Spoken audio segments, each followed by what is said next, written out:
रामपुर नाम का एक गांव था। वहां के लोग ज्यादा पढ़े लिखे नहीं थे। राज्य की खुशहाली उस समय भंग हो गई थी जब राज्य में रात के समय किसी घंटे के टन टन की आवाज आती थी। इसी कारण सभी समझ रहे थे कि यह कोई भूत कर रहा है और भूत के डर के कारण सभी चिंतित थे। इस प्रेत के आतंक से वहां का राजा भी चिंतित था, मगर किसी के समझ में नहीं आ रहा था कि क्या करे। एक दिन राज्य के महामंत्री ने राजा को सुझाव दिया, महाराज, अगर हम आसपास के राज्यों में यह मुनादी करवा दें कि जो कोई भी घंटे वाले प्रेत को खत्म कर देगा उसे मुंह मांगा इनाम दिया जाएगा।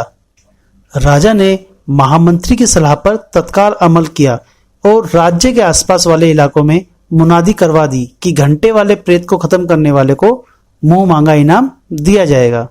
परंतु डर के मारे किसी का भी साहस नहीं हुआ कि वह इस कार्य को कर सके। उसी राज्य में एक बुढ़िया रहती थी। वह अत्यंत गरीब परंतु साहसी थी। उसके साहस की चर्चा आसपास के इलाकों में भी फैली हुई थी। राजा की मुनादी सुनकर वह राजा के पास गई। उसने भूत को मारने का बीड़ा उठाया। राजा की आज्ञा पाकर वह राज्य के उस हिस्से में गई जहां पर टन टन की आवाज आती थी। उसने उनसे पूछा, रात को घंटे की आवाज किस दिशा से आती है? लोगों ने बताया कि जंगल की ओर से। अगले दिन वह बुढ़िया रात को जंगल में गई।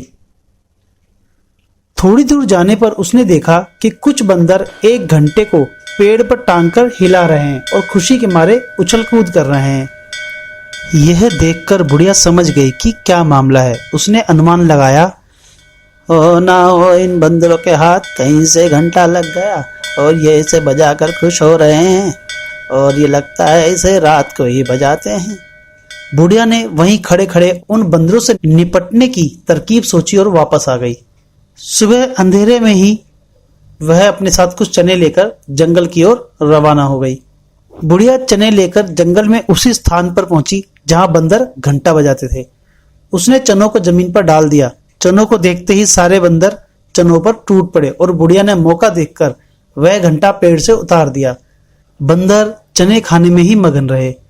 बुढ़िया घंटा लेकर पास के एक तालाब पर पहुंची और घंटे को तालाब में डाल दिया और फिर राज्य में वापस आ गई। सब लोग उसे देखकर आश्चर्यचकित रह गए।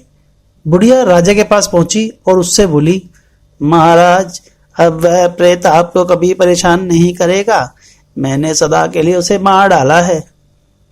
राजा ने आश्चर्यचकित होते हुए पूछा, मगर तुमने उसे मारा कैसे? महाराज, मैं तंत्र मंत्र जानती हूं। मैंने उस प्रेत को जला डाला है। तब राजा ने उसे मुंह मांगा इनाम दिया। बुढ़िया वापस लौटते हुए सोच रही थी, कितने मूर्ख लोग हैं। यदि ये अकल से काम लेते तो इतना सारा धन मुझ पे खर्च नहीं करना पड़ता। और बुढ़िया खुशी खुशी रहने लगी।